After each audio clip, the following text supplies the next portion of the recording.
ദേഷ്യപ്പെട്ടു അല്ലെങ്കിൽ ദേഷ്യം കൺട്രോൾ ചെയ്യാൻ പറ്റുന്നില്ല എന്നുള്ളതാണ് നമ്മൾ എല്ലാവരും അനുഭവിക്കുന്ന ഒരു പ്രധാന പ്രശ്നം. അതിന് ഏറ്റവും ഭംഗിയായിട്ട് എങ്ങനെ പരിഹരിക്കാം എന്നുള്ളതാണ് നമ്മൾ ഈ വീഡിയോയിൽ സംസാരിക്കാൻ പോകുന്നത്. ഹായ്, ഞാൻ Henna Ayyub, consultant psychologist and founder of ഹാപ്സ്.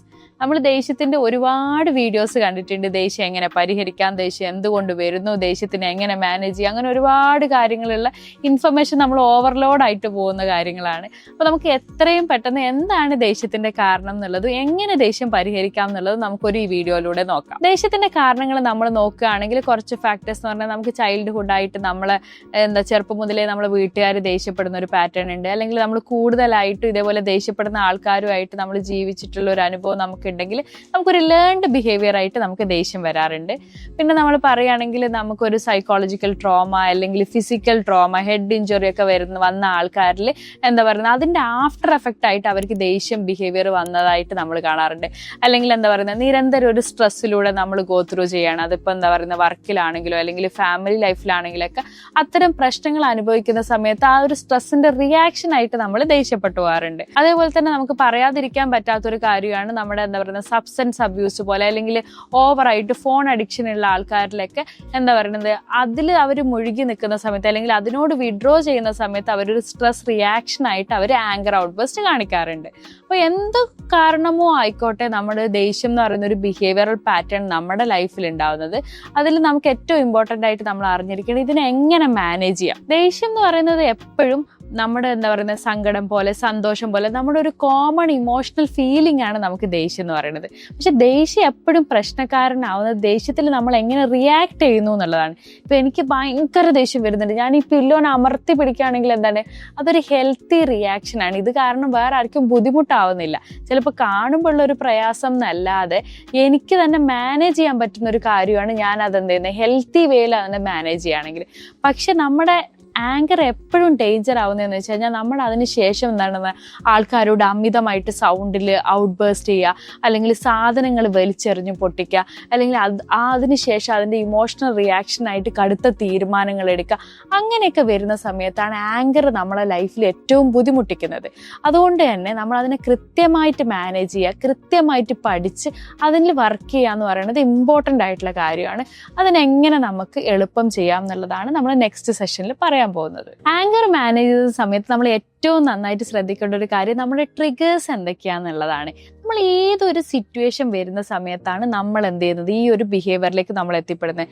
സേലേക്ക് വീട്ടിലാണെങ്കിൽ ഭാര്യ നോ പറയുന്ന സമയത്ത്, അല്ലെങ്കിൽ അമ്മ നോ പറയുന്ന സമയത്ത്, അല്ലെങ്കിൽ മക്കൾ നമ്മൾ വിചാരിച്ച പോലെ കാര്യങ്ങൾ ചെയ്യാതിരിക്കുന്ന സമയത്താണോ നമ്മൾ ദേഷ്യപ്പെടുന്നത്, അല്ലെങ്കിൽ മക്കൾ നമ്മുടെ അടുത്ത് തിരിച്ച് ഷൗട്ട് ചെയ്യുന്ന സമയത്താണോ, എന്തോ ഒരു കാര്യമുണ്ട് നമ്മുടെ ട്രിഗർ ചെയ്യുന്നത്, അല്ലെങ്കിൽ നമ്മുടെ മോശമാക്കിയിട്ട് ഒരാൾ സംസാരിക്കുന്നുണ്ടെന്ന് നമുക്ക് തോന്നുന്ന സമയത്താണോ നമ്മൾ ദേഷ്യപ്പെടുന്നത്. അപ്പം നമ്മൾ തന്നെ ഇരുന്ന് ഗ്രൗണ്ട് ചെയ്ത് ആലോചിക്കേണ്ട ഒരു കാര്യമാണ്, what is the real trigger that gets നമ്മുടെ ഇത്ര ഔട്ട് ബേസ്റ്റ് ആക്കുന്ന നമ്മുടെ ട്രിഗർ എന്തൊക്കെയാണ്. അതിപ്പോൾ നിങ്ങൾക്ക് കൃത്യമായിട്ട് ഐഡൻറ്റിഫൈ ചെയ്യാൻ നിങ്ങൾക്ക് എന്താ ചെയ്യാൻ പറ്റുന്നതെന്ന് വെച്ച് കഴിഞ്ഞാൽ, ഓരോ തവണ നിങ്ങൾ ഈ എന്താ പറയുക ആങ്കർ, നമ്മൾ ആ ദേഷ്യം വരുന്ന സമയത്ത് നമുക്കത് ഓർമ്മിക്കാൻ പറ്റില്ല. ദേഷ്യം വന്ന് കഴിയുന്ന സമയത്ത് നിങ്ങൾക്ക് എന്ത് ചെയ്യാൻ പറ്റും, എഴുതി വെക്കാൻ പറ്റും, ഇന്ന സാഹചര്യം വന്നപ്പോൾ ഞാൻ ദേഷ്യപ്പെട്ടു. ഇതിൽ നമുക്ക് രണ്ട് കാര്യമുണ്ട്. ഒന്നെന്ന് പറഞ്ഞാൽ നമുക്ക് ട്രിഗർ ഐഡൻറ്റിഫൈ ചെയ്യാം.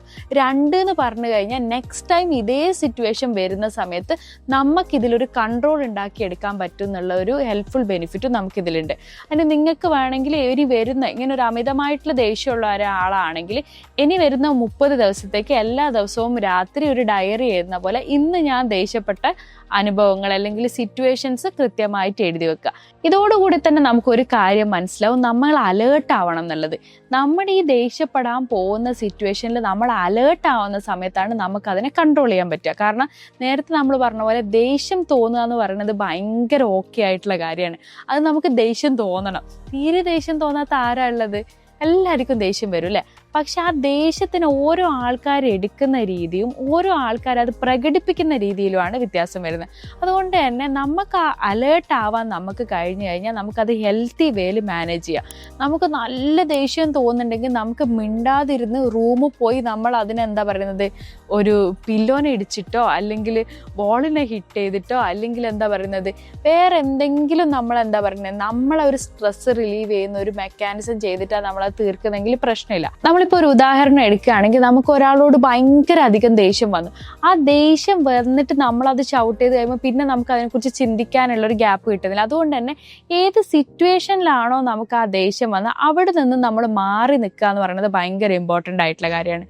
നമുക്ക് കംഫർട്ടബിൾ അല്ലാത്ത, നമുക്ക് ട്രിഗർ തരുന്ന സിറ്റുവേഷൻ ആണെങ്കിൽ ആ സിറ്റുവേഷനിൽ നിന്ന് നമ്മൾ കുറച്ച് നേരം മാറി നിൽക്കുക. കാരണം അതേ പൊസിഷനിൽ നിൽക്കുന്ന സമയത്ത്, അതേ എക്സ്പീരിയൻസിലൂടെ നമ്മൾ ഗോ ത്രൂ ചെയ്യുന്ന സമയത്താണ് നമുക്ക് ഈ ബിഹേവിയറൽ ഇഷ്യൂ വരിക. അപ്പം മാറി നിൽക്കുകയാണെങ്കിൽ നിങ്ങൾക്ക് ഈ ദേഷ്യം നമ്മൾ കാണിക്കാൻ ഉദ്ദേശിച്ച ആളിൽ നിന്ന് നമുക്ക് ഡിസ്പ്ലേസ് ചെയ്ത് നമുക്ക് എന്ത് ചെയ്യുക, കുറച്ചും കൂടെ ഹെൽത്തി ആയിട്ട് നമ്മൾ ഈ എന്താ പറയുന്നത്, ഈ പില്ലോ പ്രസ്സിങ് പോലത്തെ എക്സസൈസ്, അല്ലെങ്കിൽ എന്താ പറയുന്നത് സ്ട്രെസ് ബോൾസ് പോലത്തെ ഒബ്ജക്റ്റിലേക്ക് നമ്മുടെ ദേഷ്യം മാറ്റുക എന്നുള്ളത് നമുക്ക് ഹെൽത്തി ആയിട്ട് ചെയ്യാൻ പറ്റുന്ന ഒരു കാര്യമാണ്.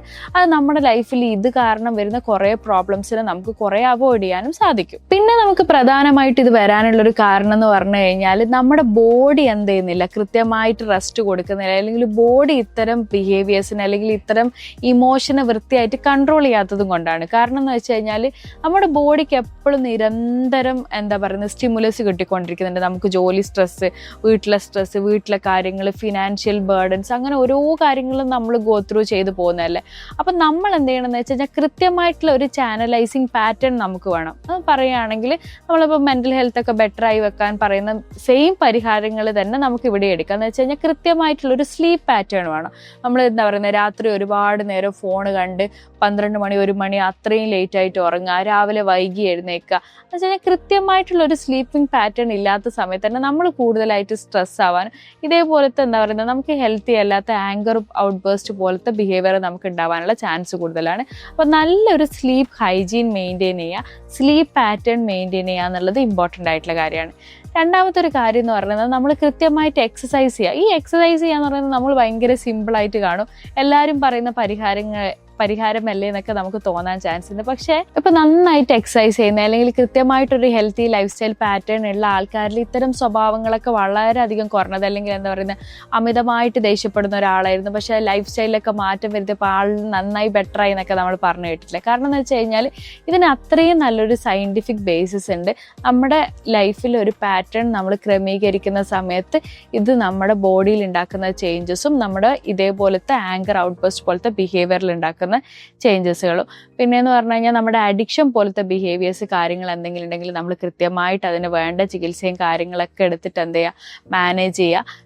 ആൽക്കഹോൾ പോലെ അല്ലെങ്കിൽ എന്താ പറയുന്നത് സിഗരറ്റ്, സബ്സ്റ്റൻസ് ആയിട്ടുള്ള ഡിപ്പെൻഡൻസ് നമുക്ക് ഉണ്ടെങ്കിൽ നമ്മൾ എന്താണ് അതിനോടുള്ള അഡിക്ഷൻ കാരണം അത് നമ്മൾ വിഡ്രോ ചെയ്യുന്ന സമയത്ത് ഇങ്ങനത്തെ ബിഹേവിയർ കാണിക്കാൻ സാധ്യതയുണ്ട്. ഇപ്പം എന്താ പറയുന്നത് കോമൺ ആയിട്ട് കാണുന്ന ഒരു വിഷയമാണ് അമിതമായിട്ടുള്ള മൊബൈൽ യൂസേജ്, അതിനോടുള്ള അഡിക്ഷൻ, റീൽസിനോടുള്ള അഡിക്ഷനൊക്കെ കാരണം അത് നമ്മൾ എന്താ പറയുന്നത് അതൊരു പാറ്റേൺ ആയിട്ട് നമ്മൾ കീപ്പ് ചെയ്തിട്ടുള്ള, അത് നമ്മൾ നിർത്തുന്ന സമയത്ത് നമ്മൾ ആങ്കറായിട്ട് ഔട്ട് ബേസ്റ്റ് ചെയ്യാനുള്ള ചാൻസ് ഉണ്ട്.